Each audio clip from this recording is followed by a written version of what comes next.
in the xy plane you are. And then you use the velocity along the x direction, which you've computed, velocity along the y direction. Okay? And it will do basically, it'll, at every point, say in this duct, if that's, your region, it'll show you an arrow.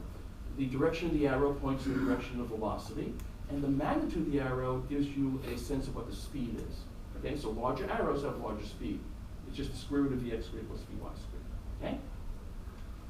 I point that out because I'm going to modify that. You see, the problem here, basically, using Quiver for our application, if I start basically letting the arrow's length grow depending upon the magnitude, okay, the picture is going to be very, what should I say? It's going to be not very clear. You may have to play with it. Take out the scaling that I'm going to do, and you'll see you'll get big arrows. You can't see what the heck is going on, okay? Because the functions that we have, 0.2xy, vary quite a bit over the xy range. Usually when you have a velocity field, you don't get huge changes in the velocity over this, this region, okay? But I'm just telling you that because it's going to scale the length of the arrow unless we do something to be proportional to the speed. Okay, so let's see what happens over here. Okay, so now remember, I don't have a Vx and a Vy. What I have basically is a slope, dy dx. So what's dy dx in words? It's the change in y per unit change in x, right? So I'm going to basically make the delta x, the dx equal to 1, and then the dy, see, because I don't care really, I just care the ratio dy to dx. I don't care dx itself and dy itself. Matter of fact, I can't because it's only a ratio. When I do the thing for the fluid problem, I do have the Vx and the Vy. Just so I can stop this. Is the screen going dark? Huh? Is the screen going dark on the computer? No. Okay. So, okay. So basically what I do is I make dx 1s, okay, length of x, length of y. Okay, so that's going to actually be a matrix of 1s every place. Because at every grid point, I'm going to make the delta x equal to 1, right? And all I have to compute now is the dy, okay? So this thing would be, you wouldn't change. Then, what is this? Okay, it's just basically, remember, dy dx is 0.2xy. I made dx equal to 1. So dy is 0.2 xy. Very important, again, here's where people screw up. When we write it down in plain algebra, it's just x times y. But we have to realize now that x and y are matrices. Remember, it's taking the whole grid and it has x is a matrix, y is a matrix. What we want to do is do an element by element multiply of those two matrices, okay? So therefore we do, you'll see that those matrices, if you look at these things, they'd be of the same size, same dimension. So you have to precede the x times y with a dot, okay? So it does an element by element. And this is where most people screw up. I'll get an email saying, I'm doing the homework and it's not working. Look at this over here. Usually you forget the dot, okay? This is a matrix times a matrix. Okay, now what am I doing over here now? See, now I've got 1 dy, and basically I can then draw the vector.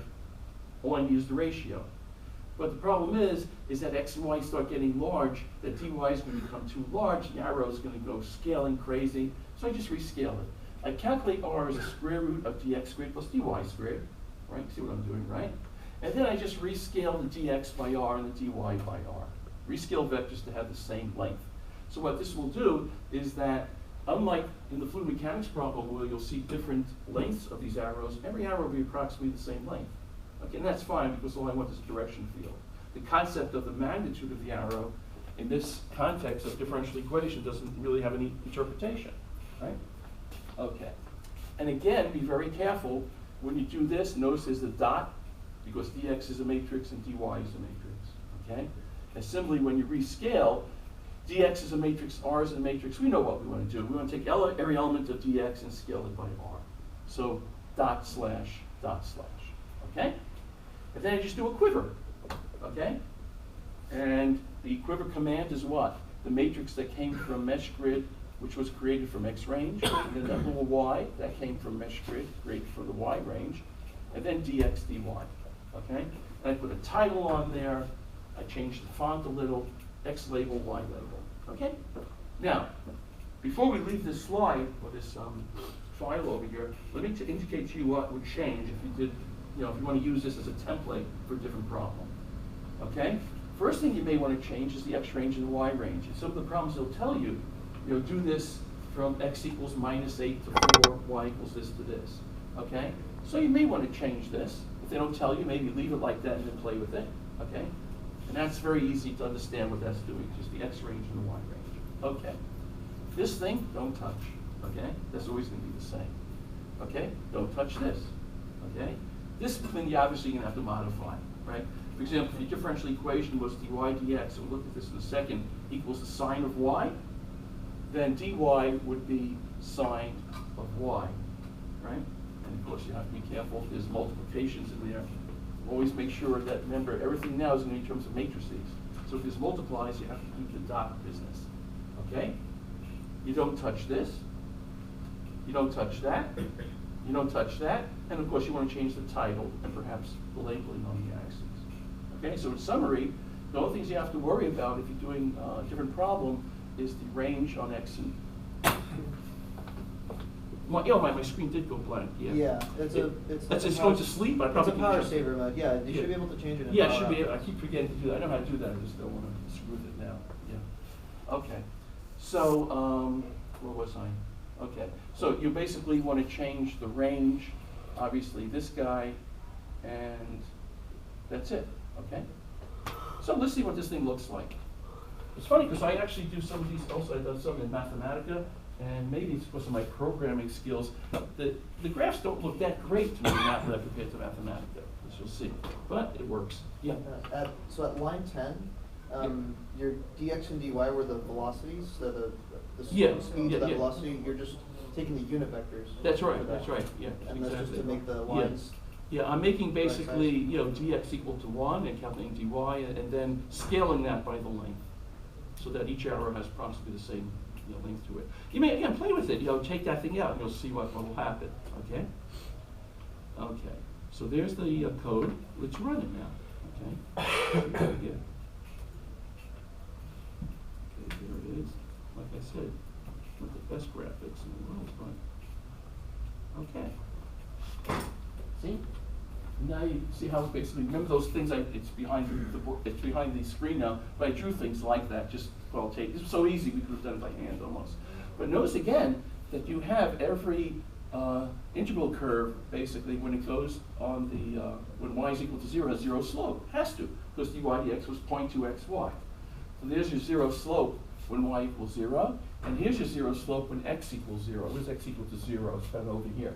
And you notice that all these guys, they look like parabolas, but they have 0 slope at that point. And of course, we know that as x and y increase in the first quadrant, it gets steeper and steeper, okay? And all these match our qualitative, behavior.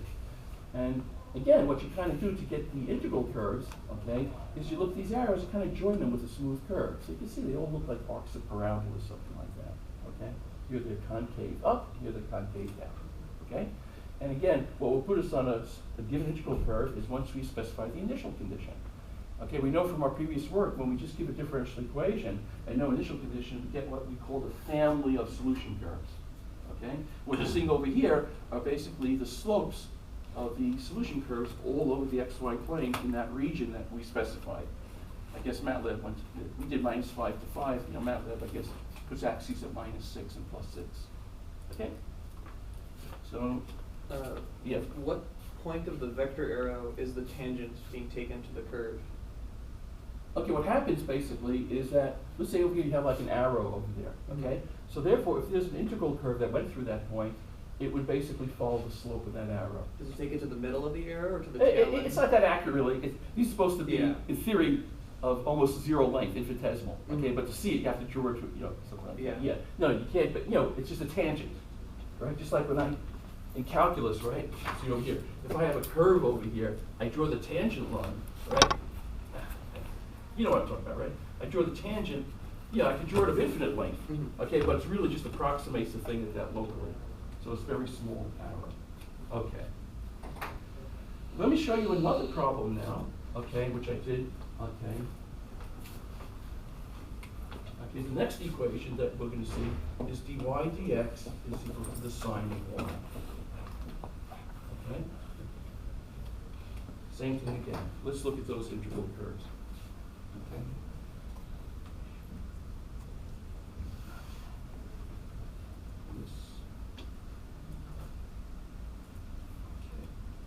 see where I have those.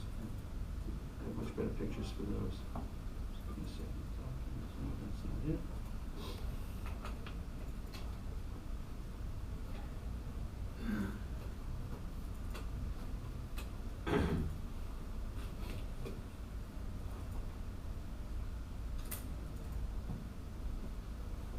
Remember, let me show you this one. This is the direction field dy dx equals 0.2 xy.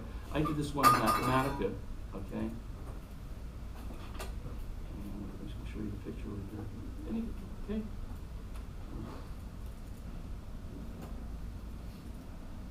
Okay? See, it was the same as the other one, okay? Just, to me, it looks a little better. With Mathematica, I guess you can do the same thing in MATLAB. I just don't have that much knowledge of MATLAB to do Mathematica. You can scale the arrowheads and everything and what the color they are and all kinds of business like that. Okay, so that one you saw already. What about dy dx equals sine y? Let's look at that guy. And again, you could duplicate this with the MATLAB script that I gave him. Okay, dy dx equals sine y. Okay. Matter of fact, I think I even have an initial condition over here. Let me show you. Okay, so there's dy dx equals sine of y. The blue arrows give you, the direction field. And again now, what can we tell? When does the slope go to 0? When sine y is equal to 0, that means y equals 0 plus or minus pi plus or minus 2 pi. Yeah, okay, when y is equal to 0, see, they all have 0 slope. Where's y equals pi, okay? It's around here, and you can see the slope went from plus to minus. Obviously it's 0 in between. That's at y equals pi, and at y equals negative pi. What about this red thing that I drew over here? What's that? Let me tell you about that, okay? Just to illustrate things, okay?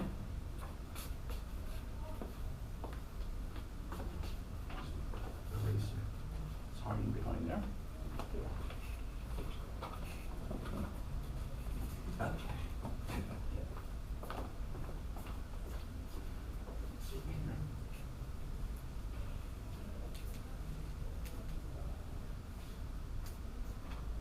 Okay, so the equation that we have is dy dx is equal to the sine of y.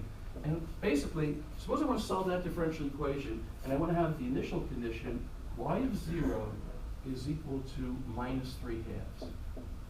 Okay? We know from the existing uniqueness theorem, basically, because sine y is well behaved as well as partial derivatives, that a solution exists through any point. Okay? And it comes out, okay, we'll get to this later on, that you can actually solve this one analytically. Let me tell you what the answer is. Y of x is minus 2. Looks kind of ugly, but it does work. Arctangent of e to the x, tangent of 3/4. It's actually, you can check that that's the exact solution of the equation. Okay, y was minus 2 arctangent of e to the x times tangent of 3/4. Okay. And what I did is I first, of course, did the direction field. And then I plotted this exact solution in red. Okay? And you can see that indeed it goes through the point, was it 0, minus 1.5? Let's find that. X equals 0, y equals minus 1.5. Right over there where my finger is, right? And this was calculated independent of the direction field. All I did was just plot that thing up. Okay, you can do the same thing in MATLAB and get that red curve. But notice how the red curve, every time it goes through an arrow, it lines up perfectly. See? Because that's the, we know from the direction field that that arrow that I'm pointing to is the direction of the, indicates the slope of the integral curve going through that point. Here, here, here, okay? And we have some arrows over here. Because we don't have arrows every place, otherwise you couldn't see anything. But it's clear, basically, this is following the direction field, okay? So again, what happens is that even if you didn't have the exact solution, you could basically go through your initial point and kind of almost fill in, so to speak, what the integral curve does. And I believe some of the homework problems ask you for that. They ask you to find the direction field and then say, get the solution that goes through 0 minus 3/2 and kind of indicate, you take a pencil, basically. What you do is you first generate the plot, okay, and then just print that out. And then just with a pencil, kind of indicate the curve going through the initial point. Yeah. So So that red curve is a representation of the solution of the differential. That's right, and satisfying that initial condition. Okay. It's the unique function satisfying dy dx equals sine y and passing through 0 minus 3 halves. Okay. Okay? Yeah, okay. Okay, and really not too more to talk about with this direction field business, okay? Because, you know, you have the code and everything. See if there's anything else I want to show before I turn off the computer over here.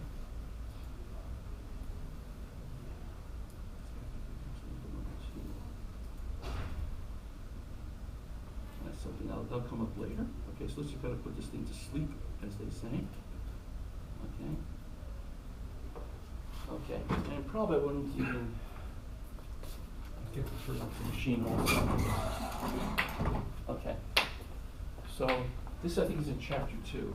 Now the next topic that we want to cover, again, we haven't done anything analytical, is actually getting something like that. That's most of the course. But what I'm going to do now is a technique, okay, it basically deals with what's called autonomous differential equations. And what's really powerful about this is that it allows you to sketch, without doing any work almost, what the solution curve looks like for a very large class of differential equations, okay? And many times, as we'll indicate, having the qualitative behavior is actually more useful than having the analytical solution. And I'm going to illustrate that with a problem later on, okay? Show you how to use this technique I'm going to explain now to actually sketch the curves, the solution curves. And then if you look at the analytical solution, it's so complicated, you have no idea what it is, and you'd have to go to a computer to look at it anyway.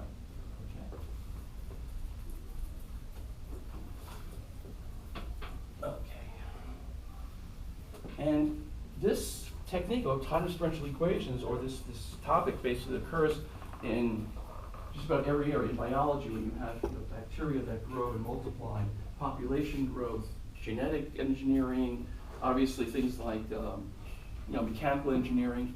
And what we're going to do is do the simplest type of autonomous differential equation. We'll define it, and we'll look at some and see how to get their properties. Autonomous differential equations. Okay. We looked at differential equations. Let's go to first order again. We did dy dx equals f of xy in general. That's what we're going to do with the direction